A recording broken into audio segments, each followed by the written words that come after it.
The *US Vanguard floated quietly through the vast, dark emptiness of space. Its smooth silver surface reflected the faint light of a far-off star. Inside the ship, Captain Ryan Carter stood on the bridge, his sharp eyes fixed on the large screen in front of him. The crew worked silently around him, each person focused on their task. For weeks, they had been traveling through an unexplored part of the galaxy, searching for signs of life or anything new to learn about the universe. Suddenly, a loud beep broke the quiet. Lieutenant Samantha Brooks, who everyone called Sam, turned her attention to her communication panel. Her fingers moved quickly over the controls as she tried to isolate the strange signal. "Captain," she said, her voice calm but curious, "we're picking up something unusual." Ryan stepped closer, leaning slightly to see the screen better. The signal was faint, almost lost in the static, but it was there. A repeating pattern of sounds that seemed too organized to be random. It wasn't like anything they had ever heard before. "Can you clean it up?" Ryan asked. Sam nodded, her face serious as she adjusted the settings on her equipment. She ran the signal through the ship's translation software, trying to make sense of the alien language. After several tense minutes, bits of meaning began to appear. Words formed slowly, broken and unclear. But one phrase came through loud and clear. "Help us." The room grew silent. Everyone looked at each other, unsure what to think. For years, humanity had dreamed of finding intelligent life beyond Earth. Now that they might actually have found it, the reality felt overwhelming. Was this a real cry for help? Or was it a trap set by some unknown danger? Chief Engineer Daniel Harper spoke first. "Captain, we don't know what's out there. This could be dangerous." His voice was cautious, practical. He had seen enough during his time aboard the Vanguard to know that not every discovery ended well. Dr. Laura Bennett, the ship's xenobiologist, added her thoughts. "But think about it, Daniel," she said, her voice filled with excitement. "This could be our chance to meet another species, to learn from them, maybe even work together. We can't just ignore this." Ryan listened carefully to both sides. He trusted his crew, but the final decision was his. He looked at the blinking coordinates on the screen. The signal was coming from a planet called X427, located just a few hours away at top speed. It was a world surrounded by mystery, barely studied because of its remote location. Early scans showed it was full of life, though much of it seemed hostile. "We're here to explore," Ryan said finally, his voice firm. "If someone, or something, is asking for help, we owe it to ourselves, and to them, to investigate." His words hung in the air like a challenge accepted. Orders were given, and preparations began immediately. Supplies were checked, weapons were loaded, and the fleet mobilized. The Vanguard would lead the way, supported by two smaller ships. As they set course for X427, the mood aboard the ship shifted. Excitement mixed with worry, hope blended with fear. No one knew what waited for them on that distant planet, but one thing was certain: whatever happened next would change their lives forever. In the hours that followed, the crew worked hard, each person lost in their own thoughts. Sam replayed the distress signal over and over, trying to learn more. Daniel double-checked every system on the ship, making sure they were ready for anything. And Ryan, he stood alone on the observation deck, staring out at the endless void of space, wondering if they were about to make history or walk straight into disaster. The *US Vanguard dropped out of warp near the mysterious planet X427. From orbit, the world looked both beautiful and dangerous. Thick clouds swirled across its surface, hiding much of the terrain below. What little they could see through gaps in the atmosphere revealed dense jungles, towering mountains, and strange glowing patches that seemed to pulse faintly with light. Captain Ryan Carter studied the viewscreen intently, his mind racing with questions. What kind of place had sent the distress signal? And who, or what, was waiting for them down there? Lieutenant Samantha Brooks adjusted her instruments, trying to get a clearer picture of the planet's atmosphere. "Captain," she said after a moment, "there's heavy electromagnetic interference down there. It's going to make communication difficult." Her voice carried a note of concern.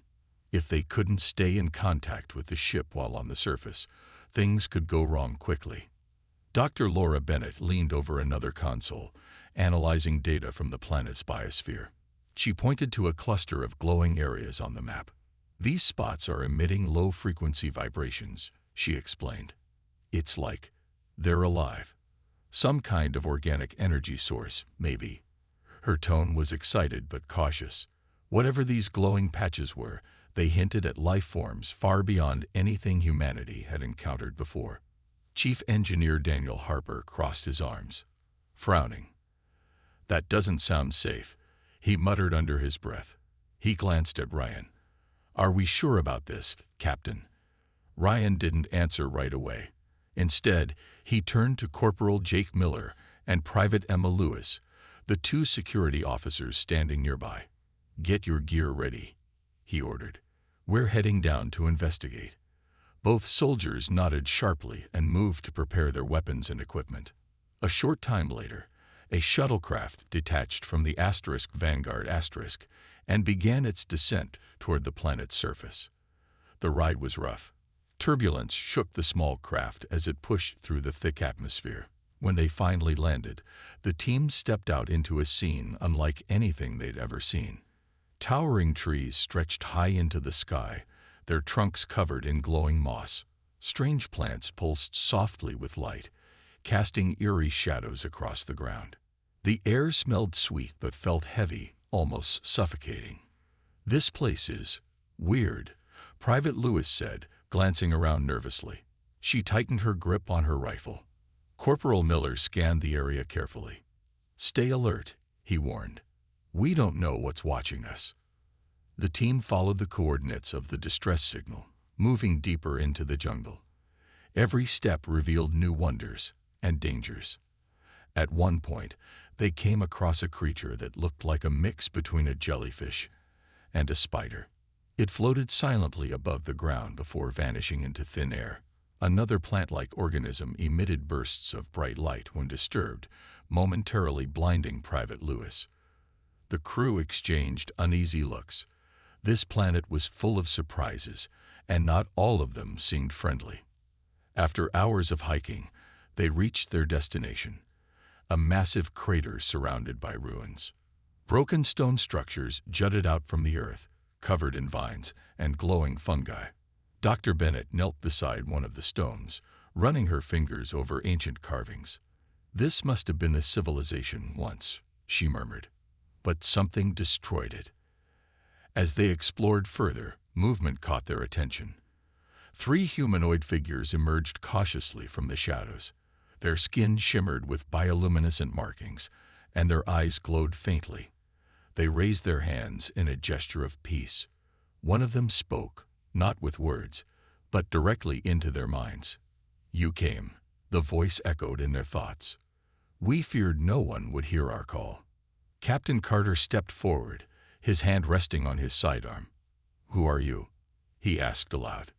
The leader introduced himself as Kellen, part of a species called the Zenari. He explained that his people had once thrived on this planet until they were nearly wiped out by parasitic creatures known as the Vorthak. Now, only a few hundred Zenari remained, hiding in fear.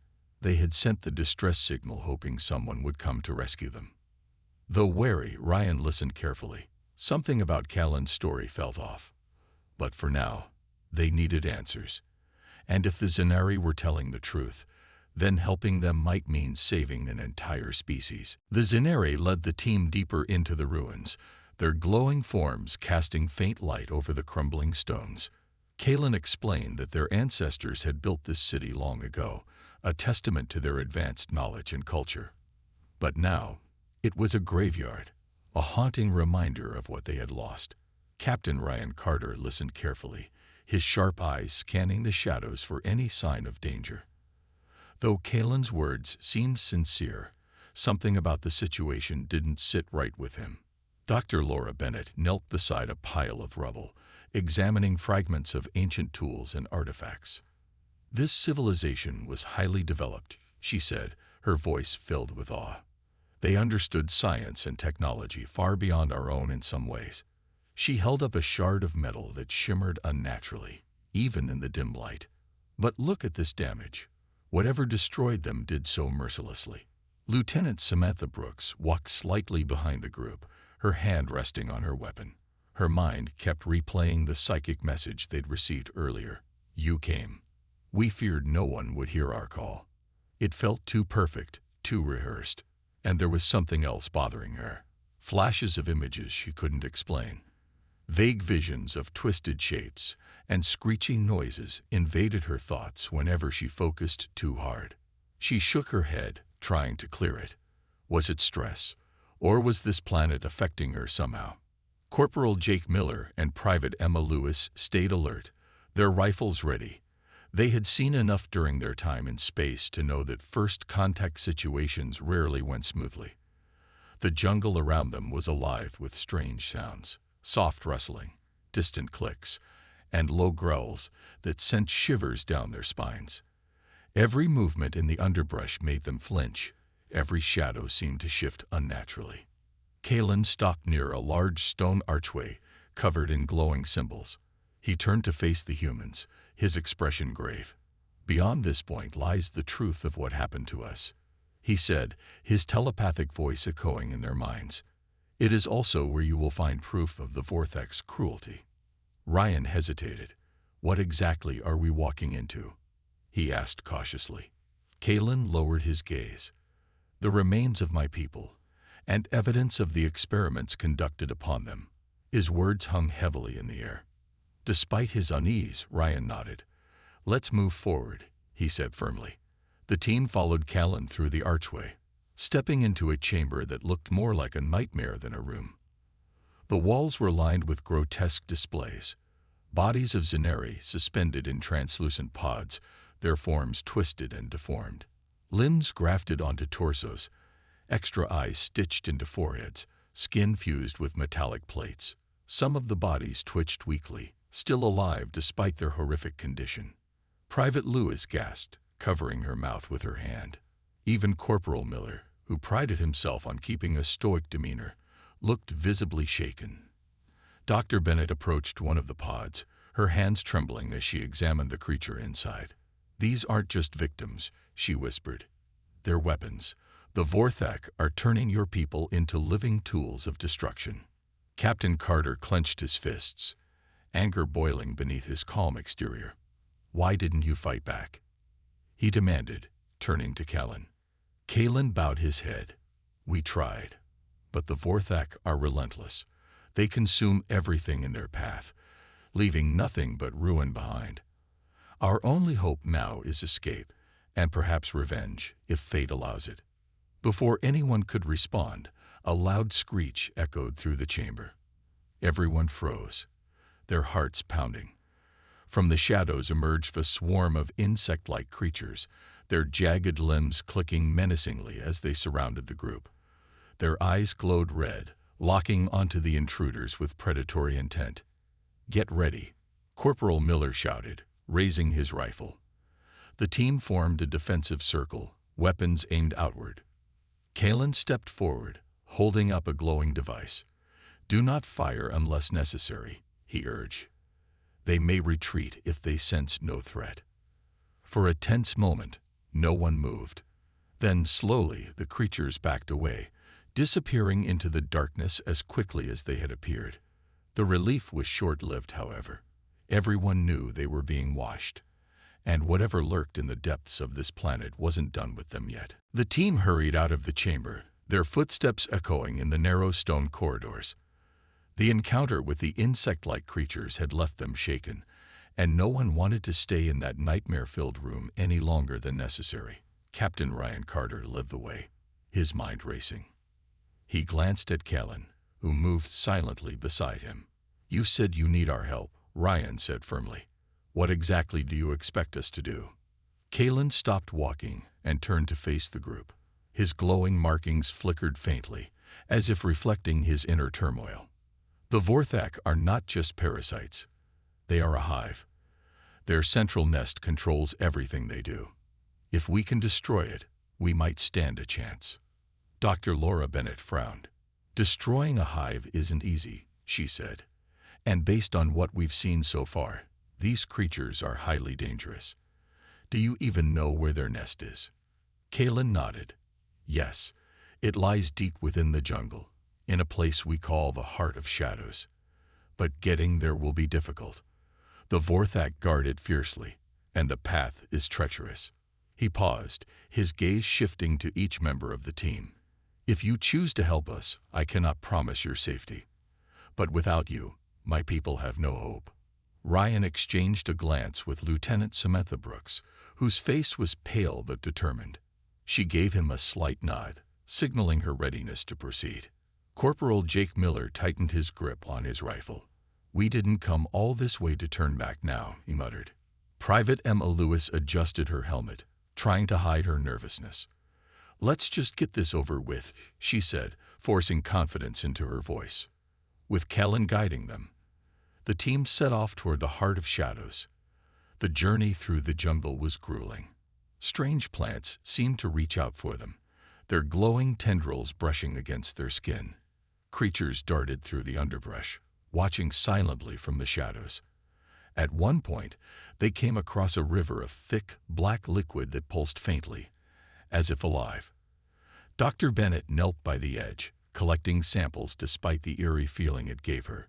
This stuff could be connected to the Vorthak somehow, she said. It might help us understand them better. As they ventured deeper, the air grew heavier, and the temperature dropped sharply.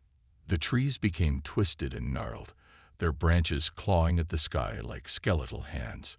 Faint screeches echoed in the distance, growing louder with each step. Lieutenant Brooks kept looking over her shoulder, her unease growing. The visions in her mind were becoming clearer now. Twisted shapes moving in unison, red eyes glaring at her from the darkness. She tried to push the thoughts aside, focusing instead on staying alert. Finally, they reached the edge of a massive clearing. In the center stood the Heart of Shadows, a towering structure made of organic material that pulsed rhythmically, almost like a living thing. Swarms of Vorthak drones patrolled the area, their jagged limbs clicking ominously. Inside the hive, larger creatures moved about, tending to grotesque nests filled with writhing larvae. This is it, Callan whispered, his voice tense. The heart of their power. Ryan studied the hive carefully, formulating a plan. We'll need to split up, he said. Miller and Lewis create a distraction to draw some of those drones away. Brooks, stay close to me. We'll find a way inside. Dr. Bennett, stay here with Kalen and monitor our progress. If things go south, you'll need to get everyone back to the shuttle. Everyone nodded, understanding the stakes. Corporal Miller grinned grimly. Time to make some noise, he said, raising his rifle. As the team prepared to execute their plan, a sudden realization hit Ryan. They were outnumbered, outgunned, and surrounded by an enemy they barely understood. But turning back wasn't an option, not when so many lives depended on them. Taking a deep breath, he signaled for the operation to begin. Whatever happened next, they would face it together. Corporal Jake Miller and Private Emma Lewis moved quickly, their boots crunching softly on the damp ground as they circled around the massive hive. The plan was simple but risky. Create enough noise and chaos to draw the Vorthak drones away from the main entrance, giving Captain Ryan Carter and Lieutenant Samantha Brooks a chance to sneak inside. As they reached a cluster of glowing fungi near the edge of the clearing, Miller signaled for Lewis to stop.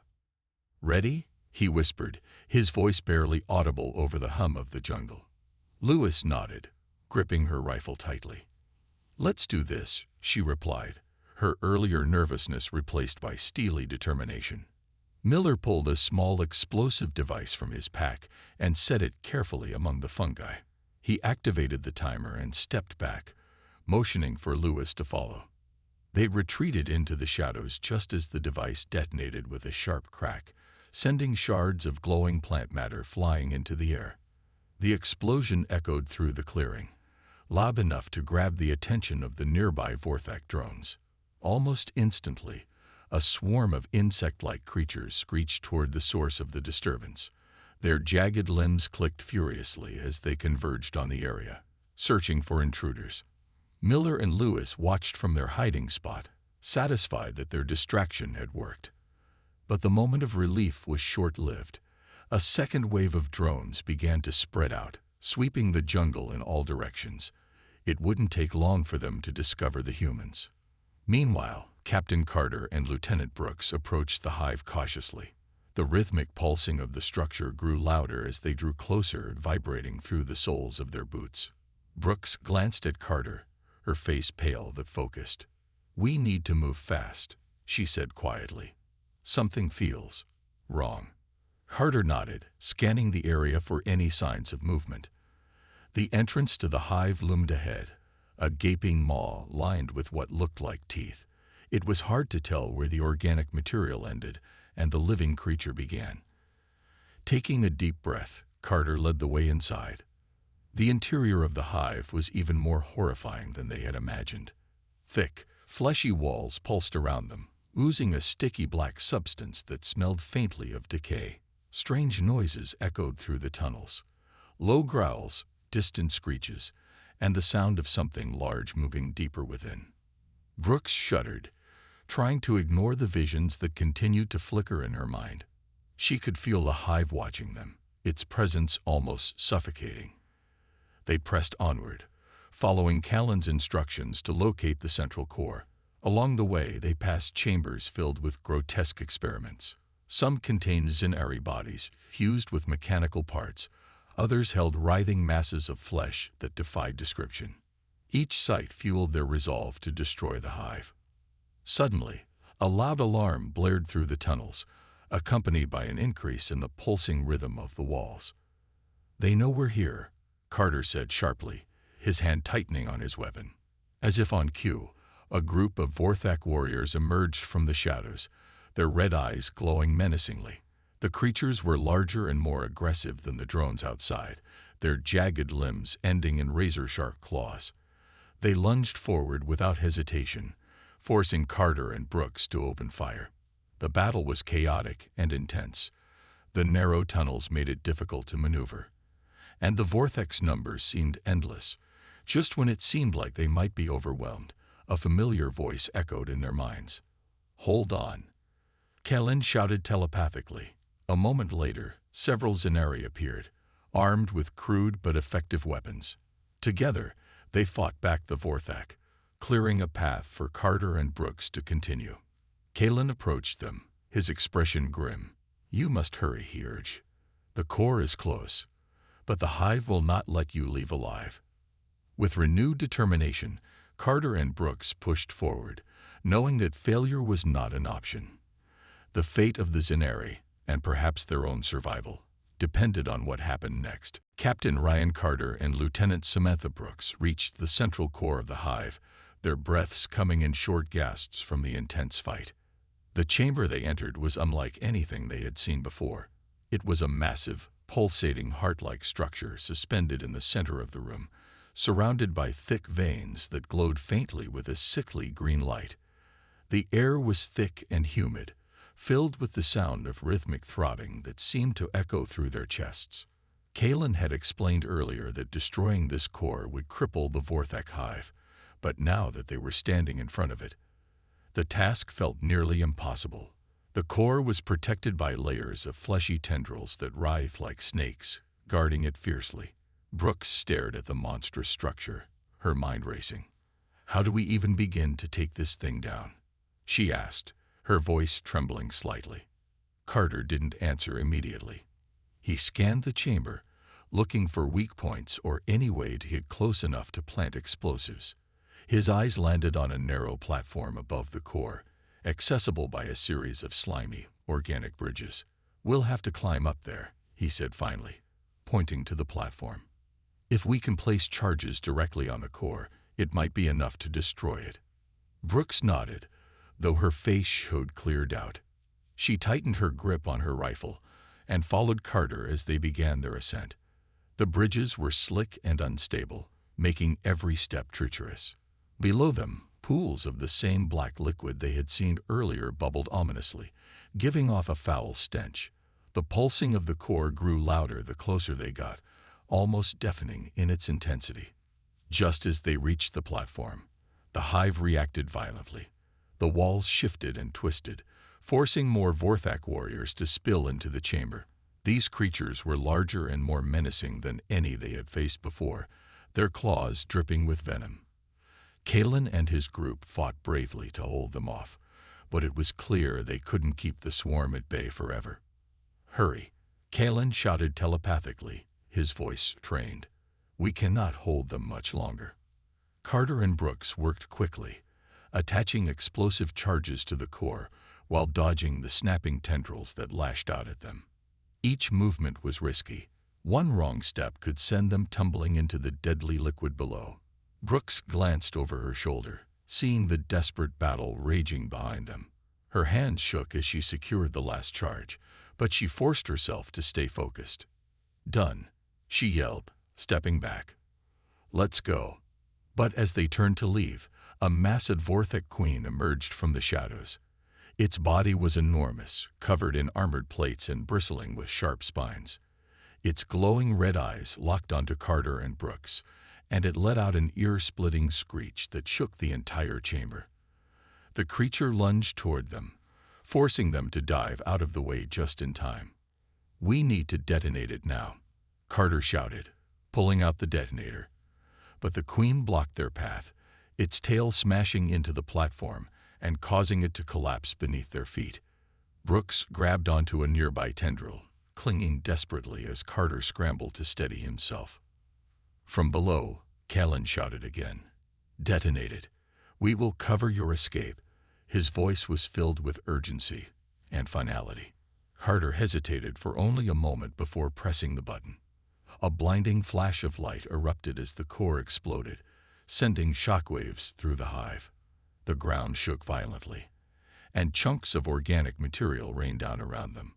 Brooks lost her grip and fell, landing hard on a lower section of the collapsing platform. Carter rushed to her side, helping her to her feet. The remaining Zenari fought valiantly to hold back the surviving Vorthak, buying precious seconds for Carter and Brooks to make their escape.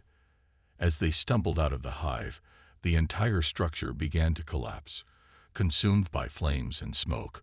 Behind them, Callan stood tall amidst the chaos, his glowing markings fading as he made the ultimate sacrifice to ensure their survival. Back outside, Corporal Jake Miller and Private Emma Lewis greeted them with relief, ushering them toward the shuttle. The jungle around them was eerily quiet, as if the planet itself was mourning the destruction of the hive. As the shuttle lifted off, Carter looked out the window at the burning remains of the Heart of Shadows. They had won, but the cost weighed heavily on all of them. The shuttle carrying Captain Ryan Carter, Lieutenant Samantha Brooks, Corporal Jake Miller, and Private Emma Lewis soared through the thick atmosphere of X-427, leaving behind the burning ruins of the Vorthak hive. The team sat in exhausted silence, their faces pale and streaked with dirt. None of them spoke as they processed what had just happened, the sacrifices made, the lives lost, and the sheer terror they had faced. Despite their victory, there was no sense of triumph, only a heavy weight of loss. Back aboard the U.S. Vanguard *, Chief Engineer Daniel Harper worked tirelessly to prepare the ship for departure. The electromagnetic interference from the planet had caused minor damage to several systems, but nothing that couldn't be repaired quickly. Still, the tension on the bridge was palpable. Everyone knew how close they had come to disaster. When the shuttle docked, the crew erupted into quiet cheers, though their relief was tinged with sadness. They had left Kalen and many of the Zenari behind, knowing those brave souls had given everything to ensure the survival of their people. Dr. Laura Bennett greeted the returning team with a mixture of concern and admiration. She helped tend to their injuries while quietly asking about what had happened inside the hive. Brooks recounted the events in short, clipped sentences, her voice hollow. The visions she had experienced throughout their mission were fading now, but the memory of Callan's final moments lingered vividly in her mind. "He saved us," she said softly, staring at her hands. "We wouldn't have made it out without him." Carter stood on the observation deck later that night, gazing out at the stars as the Vanguard moved away from X-427. The planet grew smaller and smaller until it disappeared entirely, swallowed by the vastness of space. He felt a mix of emotions: pride in his crew's bravery, sorrow for the lives lost, and an overwhelming sense of responsibility. Humanity had taken its first real step into the unknown, and it hadn't been easy. But they had learned something valuable. Not every encounter would end in friendship, and not every victory came without cost.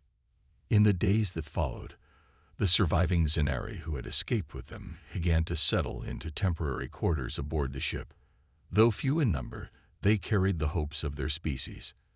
Dr. Bennett spent hours speaking with them, learning about their culture and history. She marveled at their resilience and determination to rebuild. "They'd been through so much," she told Carter one evening, "but they're still willing to trust us. That says a lot about who they are."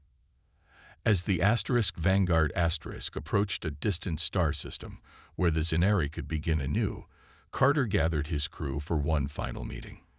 "This mission tested us in ways I never imagined," he began, his voice steady but filled with emotion. "We faced Deathworlders and survived. We made allies and enemies, and we proved that humanity can stand up to the challenges of the universe. Whatever lies ahead, we'll face it together." When the time came to say goodbye, the Zenari leader, a young woman named Scylla, spoke to the crew telepathically. "Thank you," her voice echoed in their minds. "You gave us hope when we had none. We will remember your courage forever." With those words, the Zenari boarded their colony ship, disappearing into the stars to start over. Weeks later, back on Earth, reports of the mission spread quickly. Dr. Bennett published her findings, warning humanity about the dangers lurking in unexplored corners of the galaxy. Brooks sought solace in meditation, trying to make peace with the psychic echoes of her experience. And Carter? He returned to duty, ready to lead his crew once more. Standing on the bridge of the Vanguard Carter addressed his team over the intercom. "We've faced Deathworlders and survived. Whatever lies ahead, we'll face it together." With renewed determination, they plunged back into the unknown, ready for whatever challenges awaited among the stars.